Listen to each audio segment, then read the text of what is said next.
Transformers 1 Bumblebee, that's not it. Transformers 1 Bumblebee is a simple, neat little figure from the animated movie. He's got a pretty decent robot mode and an alt mode that kind of reminds me of the Studio Series B127 figure. In fact, even the bot mode kind of reminds me of the Studio Series figure, along with the transformation. He comes with a few accessories and a neat little thing hidden away in his chest, which we will get to later on in the video. Aesthetically, this figure looks alright. Like, it's not something super amazing, but it's not bad either. It's a fair representation of what's in the movie, and I think it gets the job done there. I do think it's a bit bulkier than the movie, however. The movie proportions seem to be a lot slimmer, like kind of in the chest area as well as the waist area, and definitely the legs and the feet. This guy's got big feet, like mommy step on me feet. Okay.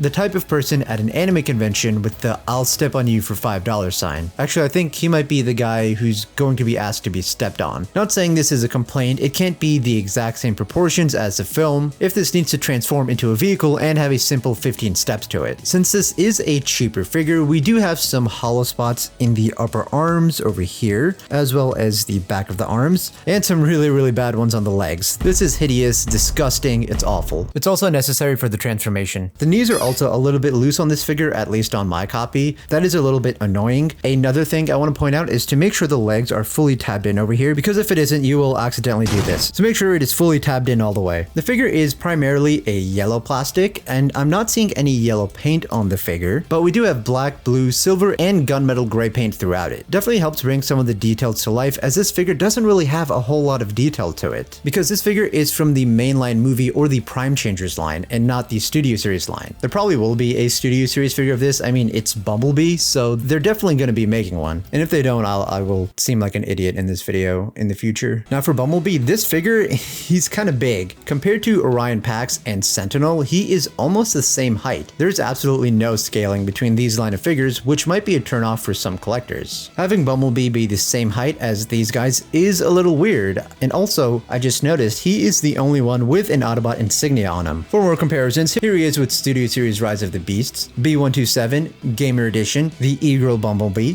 Animated Bumblebee.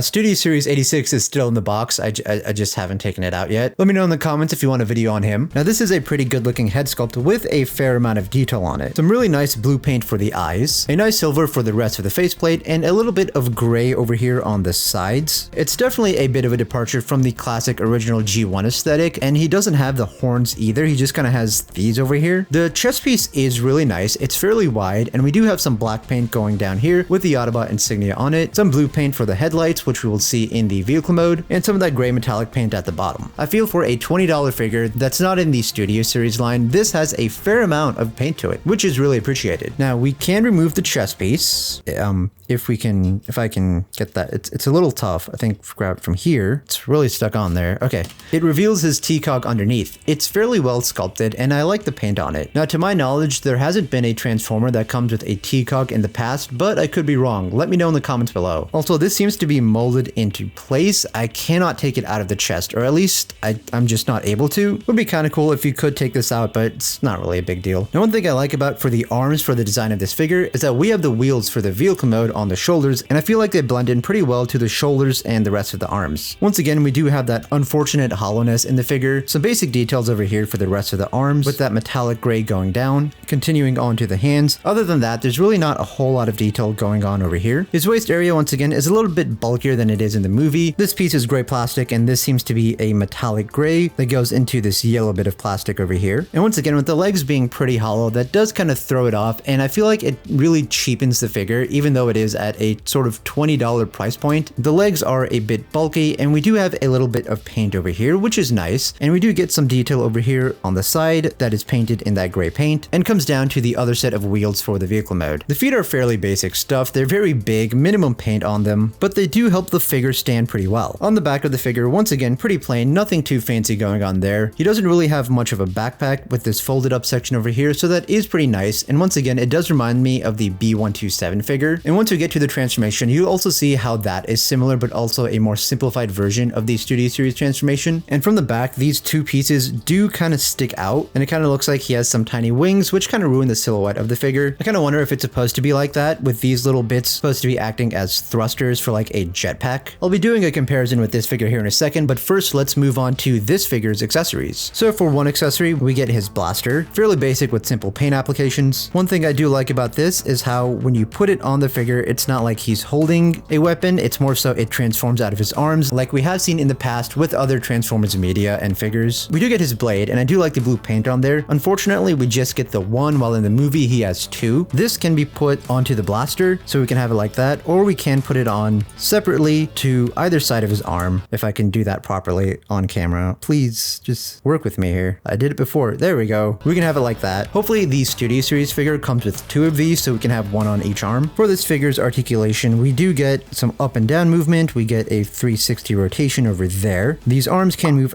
out to the side, but if you move them out too much, that will happen. And as you can see, it's on a ball joint. You can get a full 360 rotation there, bicep rotation, an elbow bend, which goes about 90 degrees. No hand rotation. This is only a $20 figure. We get some waist rotation that goes a full 360. Legs can move forward, out to the side, all the way back there. A knee bend, which goes about right there. And you could utilize this for some extra articulation. And we do get some foot movement, which is mainly used for the transformation. Leg rotation as well. Here he is compared to the Bumblebee B127 figure. I don't know if you guys can see it, but I personally think there are some similarities between these two figures. They both have wheels on the shoulders. They both have these pieces at the back that fold up. However, this one does it a bit better. Over here, it's really bulky. The way this opens back up and the head moves in here is done very similar to how it's done over here. The legs having the wheels on them are pretty much the same as well. Once again, this feels like a more simplified version of this figure, and even those vehicle modes are pretty much the same, which we can move on to the transformation now. So now, while I do find the transformation on this figure to be a bit simple, you might find yourself fighting with it a little bit here and there, and some pieces might end up popping off. But to get started, first we'll come over to the back of the figure. We're going to want to grab this section from here, pull that out, and then rotate the head around, flip the head back in over there to where it's facing up. Hello! Now we're just going to close that up and make sure that is snapped into place. The next thing we want to do is come to the waist of the figure. We will rotate that all the way around. Now we can grab the chest piece over here at the front. We can flip that all the way up to where it connects right over here. Go ahead and make sure that is lined up. Next, we'll come to the underneath of the figure. Rotate just this forearm part 180 degrees to where the gaps are facing you now. Same over here. Go ahead, grab that, rotate that around. So now we want to push the arms in with this section over here, and you want to make sure it's in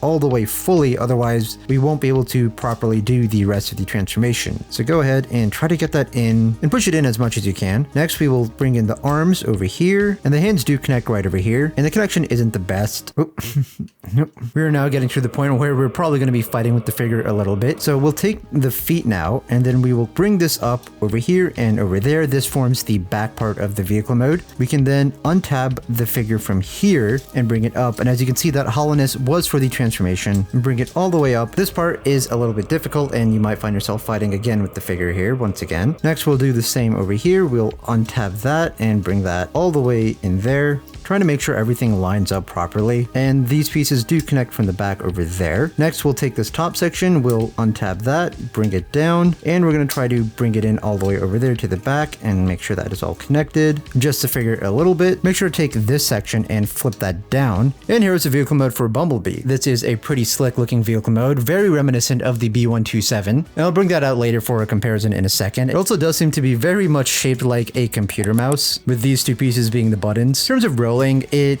doesn't really roll too well. The wheels on this figure, while they look cool, they kind of suck, unfortunately. I do like how there's a little bit of panel working going on throughout the figure, which does help make the figure a little less flat. It has a very nice, sleek, and sporty look to it, like the B127 figure. We have the Autobot insignia up at the front. I don't like these holes up over here. I feel like that kind of ruins the aesthetic of the figure a little bit. At the front, he does look a little bit aggressive with the grille and the navy blue headlights. On the back of the figure, we do have some red taillights, which is really nice. I do like the little bits of detail they managed to add onto the wheels. I do like how the details from the legs appear in the vehicle mode as well. Underneath, compacts in pretty well. There's not a whole lot of detail on it because it is a cheaper figure. We do have like these little bits over here. Here's a quick size comparison of it compared to the B127 Studio Series figure. Aesthetically, I do think the two have some visual similarities. Even from a side profile, they look kind of similar. Here's a quick look at the front for both of them. Underneath, this is definitely based off this figure in some way. Overall, you'll probably find some enjoyment out of this figure, not as good as the Orion Pax Optimus Prime figure, but still a pretty decent figure. Make sure to check out my Patreon for $1 a month, and a huge thanks to all my supporters, and check out this video over here as well.